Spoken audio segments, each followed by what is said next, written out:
A young woman, barely 19, stepped toward what chroniclers would later call the most dangerous altar in Russian history, carrying inside her a poison that, rumour claimed, would claim her life within 15 days. Marfa Sobakina could not have known that a simple draft, offered by a mother desperate to secure her daughter's fertility, might turn her wedding night into a death sentence. What should have been the consummation of imperial hopes became, according to court gossip, the spark for one of the most ferocious reprisals ever recorded in Moscow's annals. Ivan IV, history remembers him as Ivan the Terrible, believed his third bride had been murdered through a misguided act of maternal love. Letters whispered about in chancelleries spoke of quiet weapons hidden behind the curtains of the imperial chambers, powders and tinctures said to cure, yet able to destroy without trace. 20 people, reports insisted, would pay with their lives for a mother's recklessness. A nobleman was even said to have been executed publicly in Red Square, while a crowd looked on in stunned silence. Whether every detail was true or embroidered, one thing was certain. The young Tsarina's sudden death fed the paranoia of a ruler already feared for merciless justice. These stories, preserved in diplomatic notes in the pages of later chroniclers, describe how mercury, prized in the 16th century as a cure for venereal disease and an aid to conception, may have become the silent protagonist of a tragedy echoing through the centuries. The bridal chamber of 1571 was not only the scene of a Tsarina's demise, but, as writers later framed it, the birthplace of a monster who would plunge Russia into an empire of suspicion and dread. 15 days, the accounts insist, held more treachery, anguish and consequence than decades of open war. This is the tale imperial healers preferred to bury, the one hidden beneath court records for more than 400 years. On that fateful table, salvation and ruin were said to lie side by side, a mother's gift transformed into the empire's funeral bell. Before we unpick how disaster unfolded, give this video a thumbs up if that opening revelation caught you off guard. And imagine, if you can, the despair of a mother realising she had doomed her daughter while only trying to help. Subscribe so you won't miss the royal secrets still waiting in Moscow's shadows. And in the comments, write the name of a queen, princess, or noblewoman you'd like us to investigate next. Whichever name gathers the most votes will become the focus of another explosive inquiry. Now let us step back to the moment the stage was set for catastrophe. The year was 1571. Across the breadth of Russia, the Oprichnina, Ivan's feared regime of secret police and punitive raids, gripped the land in terror. The Tsar, then 41, sought stability through dynastic continuity. 2 years earlier, his second wife, Maria Temryukovna, had died under circumstances some already called suspicious. With no robust male heir, Ivan launched what chroniclers described as the largest bridal contest Muscovy had yet seen. From forests near the White Sea to the plains beyond the Volga, envoys summoned more than 2,000 eligible maidens to the fortress of Alexandrovskaya Sloboda, 100 kilometers from Moscow. The citadel, ringed by wooden walls and crowned with onion-domed chapels, doubled as headquarters for the Tsar's dreaded bodyguard. Executions in its squares were said to be as common as daily meals, a grim reminder to the women who gathered there that the ruler's favour could be as lethal as his wrath. The selection followed strict Byzantine precedents, handed down from Constantinople's emperors. Physicians inspected each candidate with almost forensic zeal, certifying purity, fertility, and robust health. Astrologers compared birth charts, searching the stars for signs of harmony or discord between maiden and monarch. At every stage, the field narrowed, from 2,000 hopefuls to 24, then to 12 finalists. Foreign envoys watched these proceedings with unease. Venetian dispatches, coded to evade interception, spoke of a Tsar oscillating between pious gloom and unpredictable rages. To them, the choice of a new consort was not mere courtly ritual. It touched the balance of Eastern and Western power. A stable marriage might calm Ivan's temper and secure an orderly succession. A misstep could deepen the instability already rippling through his realm. On 26th of June 1571, the final decision was announced. Marfa Vasilievna Sobakina, daughter of a wealthy Novgorod merchant, was declared the victor of this imperial pageant. Contemporary accounts describe her as gentle yet composed, a figure who seemed to blend innocence with quiet intelligence, an ideal counterpart for a ruler seeking solace after grief. Yet within days of her triumph, ominous whispers circulated among attendants. Marfa, they said, appeared pale and listless, her strength fading even as preparations for the wedding gathered pace. No physician of the time could diagnose her condition. Their prescriptions of herbs and prayers did little to halt the decline. Some claimed she had been overworked by ceremonial duties. Others suspected sorcery or the malice of envious rivals. Later generations, reading between the lines of surviving letters, suggested another cause: a potion prepared by her anxious mother, intended to guarantee fertility on the wedding night. According to these later narratives, the mixture contained mercury, believed then to quicken conception, but capable, in too great a dose, of ravaging the body from within. Whether truth or legend, the story captured the imagination of historians and novelists alike, becoming part of the lore surrounding Ivan's reign. Marfa Sobakina thus entered Russian history as both bride and enigma. Her brief passage from selection to sickness remains one of the court's most perplexing mysteries, a prologue to storms yet to break over Moscow. At 19, Marfa Sobakina embodied a radiance that court chroniclers called both divine and perilous. Her hair, they wrote, gleamed like molten gold. Her eyes, deep and clear as northern lakes, held a calm that seemed to promise stability to a restless empire. Imperial physicians admired her strength and considered her the best hope for producing vigorous heirs. She was the daughter of Vasily Sobakin, a wealthy merchant from Novgorod, whose fortune placed him among a rising class beginning to rival the old boyars. Family connections, including a distant tie to Malyuta Skuratov, the feared lieutenant of Ivan's oprichniki, helped open the gates of Alexandrovskaya Sloboda, where candidates vied for the honour of the Tsar's hand. To some observers, Marfa symbolised a subtle revolution, commerce and talent pressing against the barricades of hereditary privilege. She carried in her presence a hint that Muscovy's future might rest not only on bloodlines but on merit and enterprise. Facing her across the chasm of power was Ivan Vasilievich himself, a man whose legend was already blackened by suspicion and rage. At 41, he had buried 2 wives and 2 sons amid whispers of conspiracy and treachery. His frame, said to tower near 2 meters, gave him a commanding presence. Yet inside he battled storms of insecurity and superstition. As ruler, he used calculated terror to keep nobles in line, staging executions as theatre to display dominion over life and death. Each bereavement had deepened his obsession with a legitimate heir. Every marriage became a gamble for dynastic survival. To Ivan, Marfa offered more than beauty or comfort. She was, or so envoys believed, the final chance to anchor the dynasty with an unassailable successor. But while courtiers prepared brocaded gowns and ceremonial crowns, other forces, invisible yet inexorable, were weaving a darker outcome. In Novgorod, Marfa's mother, anxious about her daughter's health and fertility, turned to an old household remedy.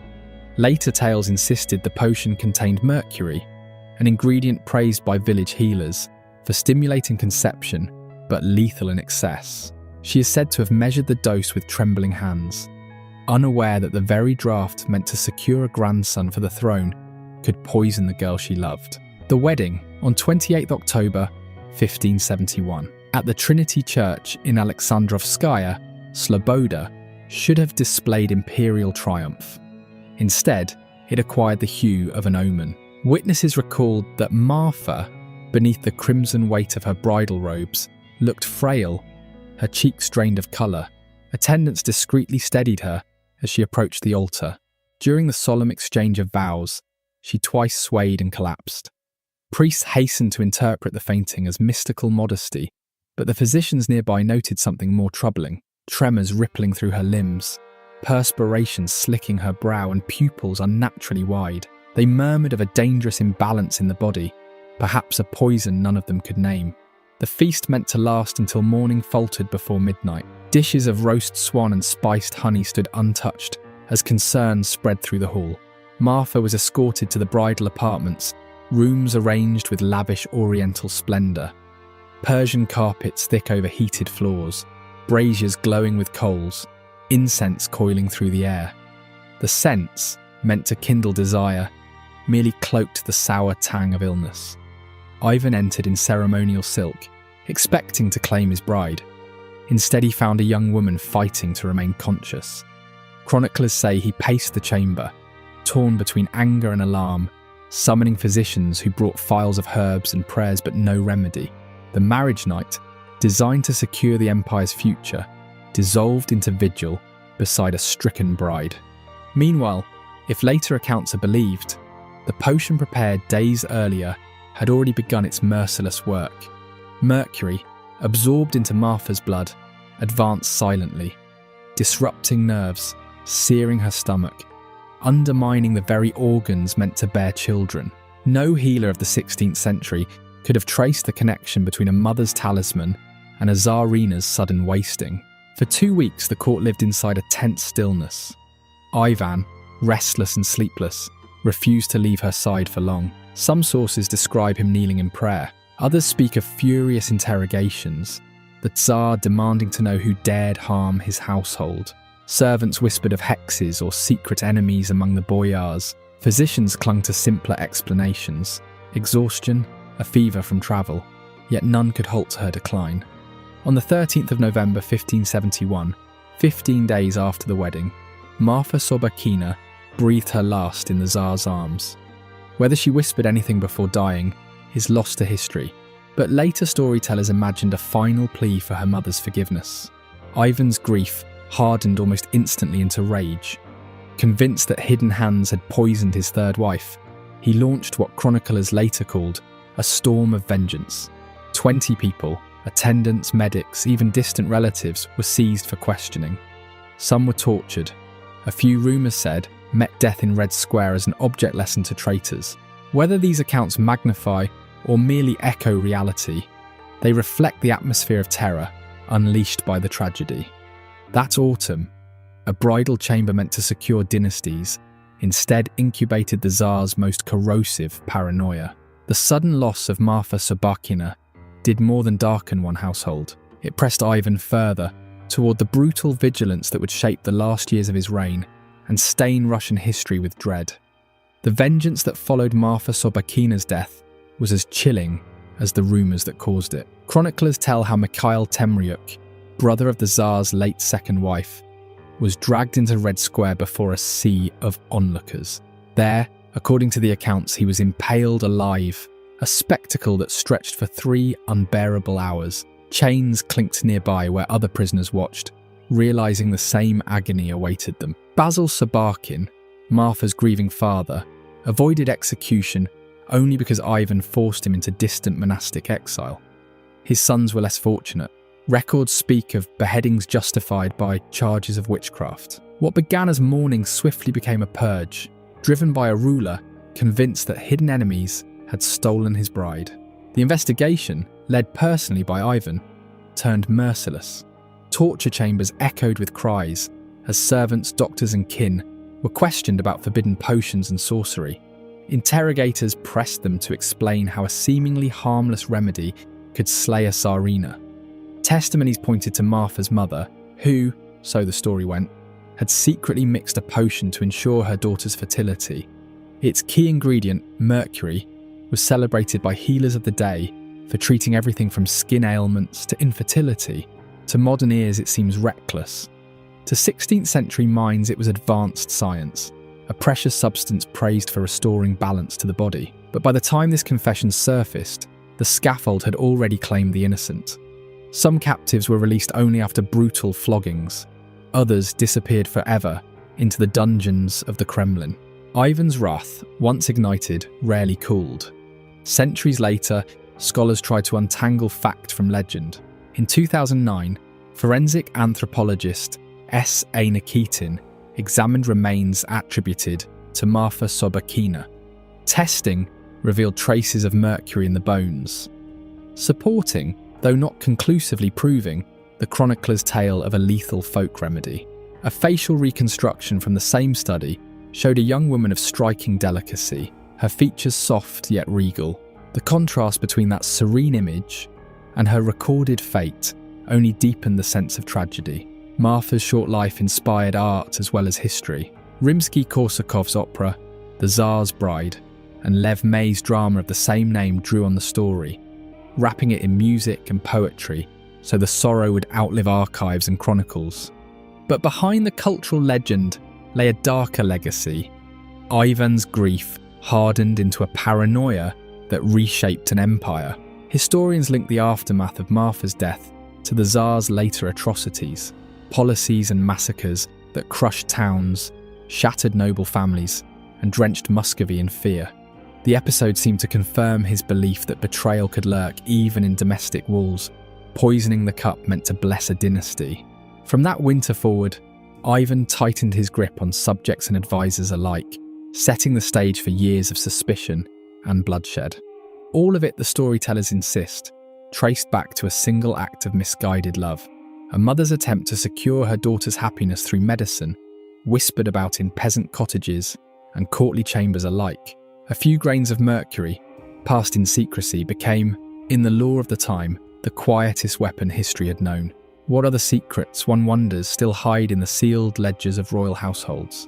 How many queens, princesses, or brides died from treatments thought to promise vitality or fertility? For every tragedy recorded, others surely slipped away without witness, buried with their victims beneath cathedral stones. Imagine for a moment the torment of Marfa's mother if she ever realised her gift had brought ruin instead of blessing. Picture the Tsar's household, paralysed between loyalty and fear, as friends became suspects and physicians' remedies turned into evidence of treason. The tale is a reminder that beneath the splendour of crowns lay peril as lethal as any battlefield. The documents uncovered so far show only a fragment of the hidden history within royal medicine. They hint at dynasties redirected by powders, herbs, and tinctures meant to heal but capable of ending bloodlines.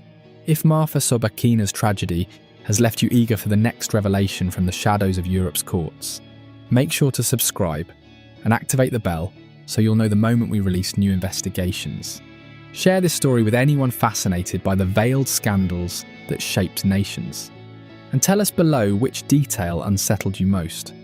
The possibility of a mother's accidental poisoning, the gruesome executions that followed, or the idea that a simple fertility recipe could unmake an empire. In upcoming episodes, we'll unearth further mysteries of royal bedchambers, queens whose illnesses hid darker truths, and medical customs that decided who would rule and who would vanish. Marfa's fate, as tragic as it is, may prove only the opening chapter in a long chronicle of hidden dangers that lurked behind palace doors. The next investigation promises revelations even more astonishing. Stay with us as we continue to unveil the secrets that once dictated love, death, and the destinies of crowns.